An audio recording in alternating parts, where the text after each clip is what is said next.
এখানে কিছু 4 জন কর্মচারী ছিল, কাজ করতেছিল।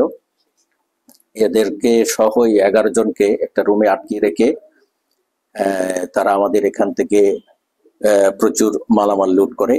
তার ভিতরে আমাদের কিছু অ্যালুমিনিয়াম ইনগট, তারপরে কপার স্ক্র্যাপ এবং আমাদের কিছু ইলেকট্রিক কেবল ছিল। টানা 7ম বারের মতো বেস্ট টিস্যু পেপার ব্র্যান্ড হিসেবে স্বীকৃতি পেয়েছে বসুন্ধরা টিস্যু। সেগুলো 2টা ট্রাকে করে এই মালামাল তারা লুট করে নিয়ে যায়। এটা আনুমানিক ভোর 3:45 পর্যন্ত তারা এখানে এই কার্যক্রম চালায়, লুটপাট করে মালামাল নিয়ে এখান থেকে চলে যায়।